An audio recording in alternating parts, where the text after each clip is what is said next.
சிராவண மாதம் ஆடி அல்லது ஆவணி பௌர்ணமிக்கு முன்வரும் வெள்ளிக்கிழமையன்று சுமங்கலிகள் அனுஷ்டிக்கும் விரதம் வரலட்சுமி விரதம் ஆகும். இந்த வரலட்சுமி பூஜையை செய்தாலே அஷ்டலட்சுமிகளையும் பூஜிப்பதால் ஏற்படும் பலன்கள் கிடைக்கும்.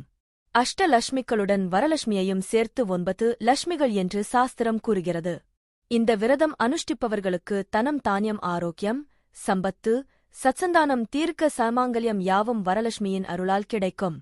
வரலட்சுமியை நம் வீட்டிற்கு வரவழைக்க வேண்டி குறிப்பிட்ட வெள்ளிக்கிழமைக்கு முதல் நாள் வீட்டை சாணத்தால் மெழுகி இன்றைய காலத்தில் சுத்தமாக கிருமி நாசினிகள் கொண்டு அலம்பி கோலமிட்டு வெள்ளையடித்து பூஜையறையில் கிழக்கு முக சுவற்றில் வரலட்சுமியின் படம் வரைந்து அல்லது அம்மனின் திருவுருவப் படத்தை ஒட்டி வைக்கவும். நோன்பிற்கு முதல் நாள் மாலை விளக்கு ஏற்றும் முன் அந்த பூஜை அறையில் வரலட்சுமி வந்து அமர சிறு மண்டபமோ அல்லது விதானமோ அமைத்து அலங்கரிக்க வேண்டும். இயலாதவர்கள் மாவிலைகொத்து தோரணங்கள் பூச்சரங்கள் கட்டி அலங்கரிக்கலாம்.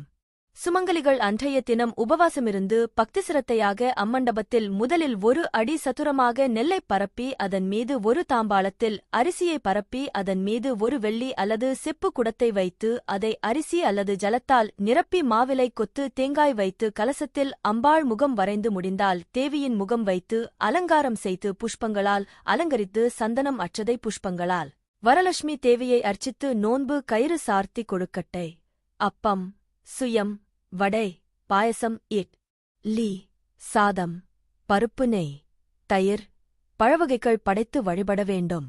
இதன் பின்னர் அஷ்டலட்சுமிகளை வழிபாடு செய்து அர்ச்சித்து கற்பூர தீபம் ஏற்றி வணங்கி நோன்பு கயிறு அணிந்து கொள்ள வேண்டும்.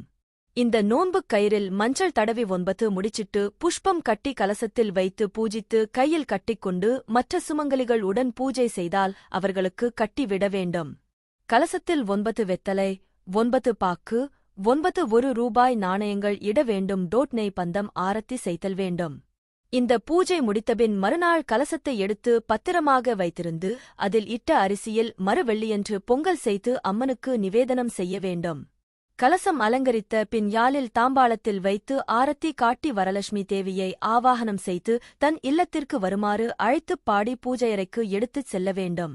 பூஜையறையில் மண்டபத்தில் வைத்து முதலில் விநாயகர் பூஜை செய்து பின் சங்கல்பம் செய்து கொண்டு வரலட்சுமி விரத பூஜை செய்ய வேண்டும்.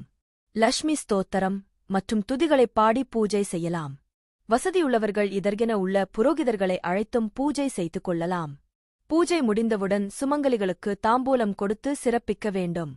லட்சுமி ஸ்தோத்திரம் மற்றும் துதிகளைப் பாடி பூஜை செய்யலாம். வசதியுள்ளவர்கள் இதற்கென உள்ள புரோகிதர்களை அழைத்தும் பூஜை செய்து கொள்ளலாம். பூஜை முடிந்தவுடன் சுமங்கலிகளுக்கு தாம்பூலம் கொடுத்து சிறப்பிக்க வேண்டும்.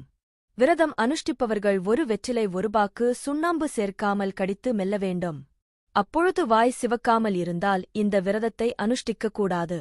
விரதம் முடிந்தபின் பிராமணன் சந்நியாசி தெய்வம் பிரம்மச்சாரி சுவாசினி என 5 நபர்களுக்கு நைவேத்தியம் செய்த பட்சணங்களை வாயன தானம் செய்ய வேண்டும். அதன் பின்னரே தன் உபவாசம் முடிக்க வேண்டும். முன்னொரு காலத்தில் சிவனும் பார்வதியும் சொக்கட்டான் ஆடும் பொழுது யார் ஜெயித்தார்கள் என்று சண்டை வந்தது. அப்போது அங்கிருந்த சித்ரநேமி என்ற கணதேவதையிடம் நியாயம் கேட்டார்கள். அவன் ஒரு தலைப்பட்சமாக சிவன் ஜெயித்ததாக கூறினான். பார்வதி கோபம் கொண்டு அவனை குஷ்டரோகியாக ஒளியிழந்து தவிப்பாயாக என்று சபித்து விட்டாள். பல காலத்திற்கு பிறகு அங்கு தேவ கன்னிகைகள் வந்து தேவி பூஜையில் ஈடுபடுவதைக் கண்டு தன்னைப்பற்றி கூறி தாங்கள் அனுஷ்டிக்கும் விரதம் பற்றி கூறுமாறு கேட்டான். அவன் மேல் பரிதாபம் கொண்ட கன்னிகைகள் தாங்கள் அனுஷ்டிப்பது வரலட்சுமி விரதம். சூரியன் கடகத்தில் இருக்கும் போது கங்கையும் யமுனையும் சேரும் காலத்தில் துங்கபத்திரா நதிக்கரையில் சிராவண மாதத்தில் சுக்லபக்ஷத்தில் வெள்ளிக்கிழமையில் முறைப்படி மராலட்சுமியை பற்றியதான இந்த விரதத்தை தொடங்க வேண்டும் என்று விரதம் பற்றி கூறினார்கள். அவர்கள் செய்த பூஜையை கண்ட சித்ரநேமிக்கு குஷ்டம் நீங்கி மீண்டும் கைலாயம் சென்றான். பார்வதி தேவியும் இந்த விரதத்தை அனுஷ்டித்து ஷண்முகரை பெற்றாள். விக்ரமாதித்தன் இவ்விரதம் அனுஷ்டித்து நந்தனிடமிருந்து ராஜ்யம் பெற்றான். நந்தனின் மனைவி அனுஷ்டித்து பிள்ளைப்பேறு பெற்றாள். குண்டினம் என்ற நகரத்தில் வசித்த சாருமதி என்ற பெண் இவ்விரதமிருந்து சகல சம்பாக்கியமும் பெற்றாள். லட்சுமியை மகிழ்விக்கும் இந்த விரதமிருக்கும் பெண்மணி இவ்வுலகில் சகல போகங்களையும் பெற்று அனுபவித்தபின் வைகுந்தம் சேருவாள். எல்லா சுக்லபட்ச வெள்ளிக்கிழமைகளில் மராலட்சுமியை முறைப்படி பூஜிப்பவர்கள் வாழ்நாள் முழுதும் செல்வ செழிப்புடன் ஆரோக்கியமாக வாழ்வார்கள்.